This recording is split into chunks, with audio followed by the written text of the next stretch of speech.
bẹ́ẹ̀ ni sà.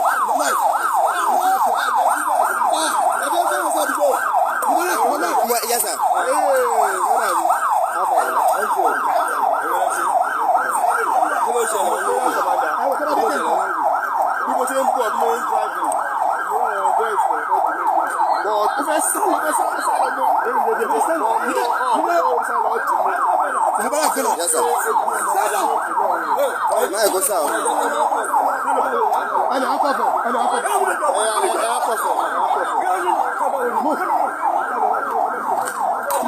Yes, sir.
Happening live in Abeokuta, where a suspected kidnapper has been harassed and beaten by some loud in the vicinity of Elite.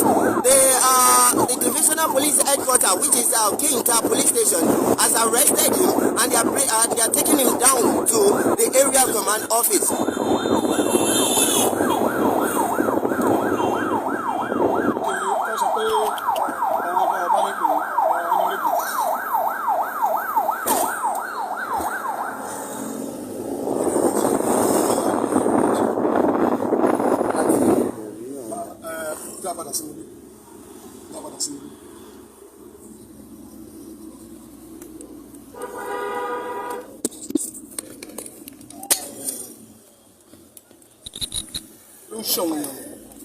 Another case in the bottle for today.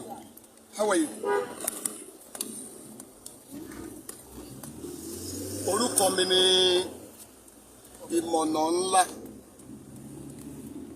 Abdulrasheed Shikola Ongo lórúkọ mi tẹ́yìn ń pè ní Ìmọ̀nà ńlá. Ṣàdédé la gba ìpè kan láàárọ̀ yìí ní agbègbè Elite wípé ẹnìkan ó tún fẹ́ jí ọmọ gbé. Eléyìí ló mú wa tẹkọ̀ létí lọ sí agbègbè náà níbi tí a mọ̀ sí ẹ̀gbẹ́ Whitney Guest House. Nígbà tá a máa débẹ̀ tá a fi ọ̀rọ̀ wá àwọn èèyàn lẹ́nu wò, a rí wípé kì í ṣe pé bóyá ọkà ọmọ mọ́ arákùnrin yìí lọ́wọ́.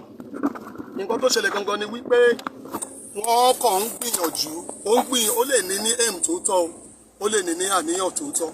So nǹkan tó ṣẹlẹ̀ gangan ni pé ó wà ní àdúgbò yẹn ń parade káàkiri tòótọ́ láti wò pé kí ni nǹkan tó ń ṣẹlẹ̀. Ẹni kan wá rí, ó wá suspect ẹ̀ wípé ó wá aráàzẹ̀, ó béèrè lọ́wọ́ ẹ̀ wípé kí ni nǹkan tó ń wá ní àdúgbò ẹsẹ̀kẹsẹ̀.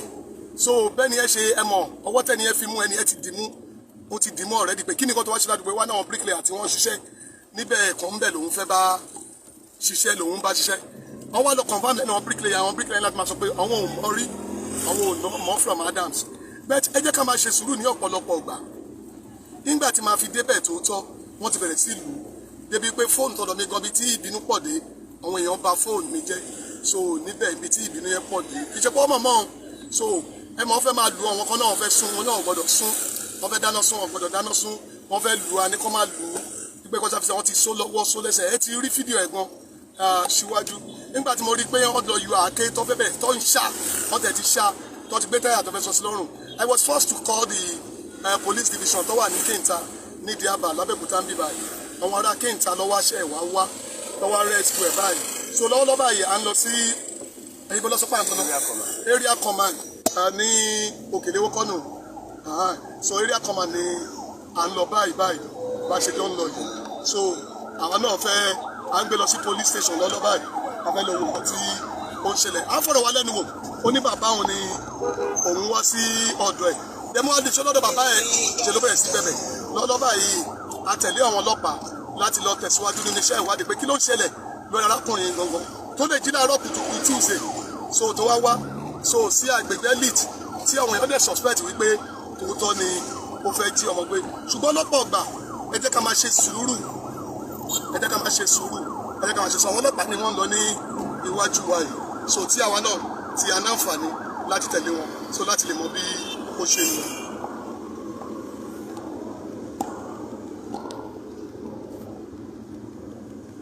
arákùnrin ọ̀hún náà wà nínú mọ́tò wọn ọlọ́pàá nínú iṣẹ́ ìwádìí tó bá ṣe ń lọ àtúmọ̀ update wọn.